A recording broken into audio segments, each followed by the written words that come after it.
وہ اینٹیں لے کر جاتا ہے، بجری لے کر جاتا ہے، سیمنٹ بڑی مشقت کے ساتھ وہ کام کرتا ہے، اور پھر شام کو جا کر اس کو 700-800 روپے ملتے ہیں۔ ہفتے کے بعد اس کو چند ہزار روپے ملتے ہیں۔ وہ محنت مشقت کر کے وہ کما کر جب گھر میں آتا ہے اور اپنی اہلیہ کو وہ رقم عطا کرتا ہے، اور وہ فوراً بازار جاتی ہے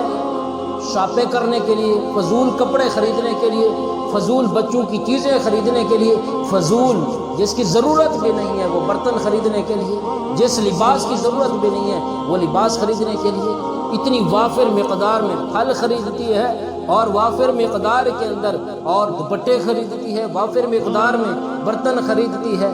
نتیجہ کیا نکلتا ہے؟ اس کی محنت کو وہ فضول چیزوں کے اندر خرچ کرتی ہے، اور پھر جب ہفتہ اتوار کا دن ہوتا ہے کہتی گھی آج ختم ہوا پڑا ہے۔ مجھے بتاؤ، ایک مزدور جس نے 700-800 روپے دیہاڑی کے کمائے ہیں، اس نے علاج پر بھی پیسے لگانے ہیں، اس نے بل بھی ادا کرنا ہے، تمہارے کپڑے بھی لے کر دینے ہیں، تمہاری عید پر کپڑے بھی لے کر دینے ہیں، تم نے ماں باپ کے گھر میں جانا ہے، تمہارا کرایہ بھی اس نے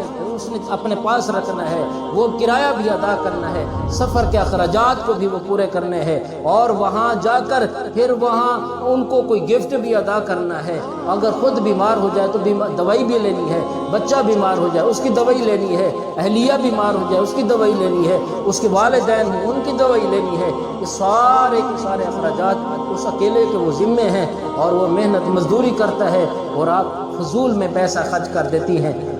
اس لیے ان چیزوں کے اوپر تھوڑا سا غور و فکر کرنا کہ اپنے خاوند کی آمدنی کا حساب دیکھنا، کتنا کما کر آتا ہے، کتنا آمدنی ہے، اسی حساب سے آپ اخراجات گھر کے اندر پورے کریں۔ ٹھیک ہے آپ اپنے والدین کے گھر میں تھی، عیش و عشرت کی آپ کی زندگی تھی، والدین نے آپ پر سب کچھ نشاور کر دیا تھا، آپ کو ہزاروں نہیں لاکھوں روپے آپ کے سامنے پڑے ہوتے تھے، آپ اپنی مرضی سے بازار میں جا کر مہنگے سوٹ خریدتی تھی، لیکن یاد رکھیے وہ وہاں تھے، یہاں اپنے خاوند کے حساب سے اور اس کی آمدنی کے حساب سے آپ کو کپڑا بھی خریدنا ہوگا، جوتا بھی خریدنا ہوگا، اور ضروریات کو اسی حساب سے پورا کرنا ہوگا۔ آپ کا شوہر کماتا ہے 20,000 روپے ماہانہ کماتا ہے، 15,000 روپے وہ ماہانہ کماتا ہے، اور آپ 50,000 خرچہ کریں، اس کے اوپر اتنا بوجھ ڈالے، کہاں سے وہ پورا کرے گا؟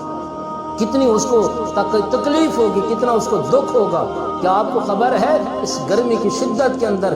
دھوپ کی لہروں کے اندر، اور اس تپش کے اندر کتنا مشقت سے کام کیا جاتا ہے، لیکن وہ سارا دن کام کرتا ہے، وہاں مستری اور مالک کے مکان ٹھیکیداروں کی باتوں کو بھی برداشت کرتا ہے، اور ان کی گالیاں بھی سنتا رہتا ہے، لیکن تمہارے لیے وہ کما رہا ہے، تمہارے لیے محنت کر رہا ہے، تمہارے لیے مزدوری کر رہا ہے کہ بچوں کو میں نے راشن لے کر دینا ہے، بچوں کو آٹا لے کر دینا ہے، بچوں کو کپڑے لے کر دینے ہیں، جوتے لے کر دینے ہیں، اور ان کے گھر کی ضروریات کو پورا کرنا ہے۔ لیکن جب آپ فضول خرچی کریں گی کتنا اس کا دل دکھی ہوگا۔ اس لیے اپنے خاوند کے ساتھ ہمدردی کا معاملہ کیجئے، اس پر رحم کھائیے، ان کے ہاتھوں کو تو دیکھ لینا، ان کے ہاتھوں کو دیکھ لینا، ہاتھوں پر پڑے ہوئے نشانوں کو تو دیکھ لینا، جن ہاتھوں کو دیکھ کر حضور نبی کریم صلی اللہ علیہ وآلہ وسلم نے بھی دیکھ کر بوسہ لیا تھا، اور آپ نے فرمایا اعطوا الاجیر اجرہ قبل ان یجف عرقہ، فرمایا مزدور کو پسینہ خشک ہونے سے پہلے مزدوری دے دی جائے۔ نبی علیہ الصلوۃ والسلام کو بھی مزدور پر رحم آیا تھا، لیکن آج بیوی ہے اس کے پر رحم، یہ مطالبہ، یہ لے آؤ، یہ لے آؤ، تم گھر تم نے تو ہمیں کچھ لے کر دیا ہی نہیں ہے، تم کھلا نہیں سکتے، پلا نہیں سکتے، شادی کیوں کی تھی؟ وہ اپنی اوقات کے مطابق، اپنی ہمت کے مطابق تمہاری ضروریات کو کیا ہے وہ پورا کر رہا ہے، اس لیے اس کے اوپر رحم کیجئے، فضول خرچی نہیں، اپنی جو ضرورت ہے اسی کے حساب سے کیا ہے وہ آپ اچھا کھانا کھا سکتے ہیں، اچھی آمدنی ہے، اچھا کھانا کھائیں، گوشت کھا سکتے ہیں وہ کھائیں، اگر وہ سبزی کھائیں، دال کھائیں، نمک کے ساتھ بھی اگر آپ کو گزارا کرنا پڑے، آج آپ نہ کریں، اور اپنے خاوند کو راضی رکھیں، اور اس کے ساتھ محبت پیار کے ساتھ پیش آئیں۔ اور یاد رکھیے اگر آپ نے ہر بات پر اس پر طنز کی، تنقید کی، اور زیادہ اس پر بوجھ ڈالا، تو یاد رکھیے اگر خاوند ناراض ہو گیا اللہ ناراض ہو جائے گا، اگر خاوند تم پر راضی ہو گیا اللہ بھی تم پر راضی ہو جائے گا۔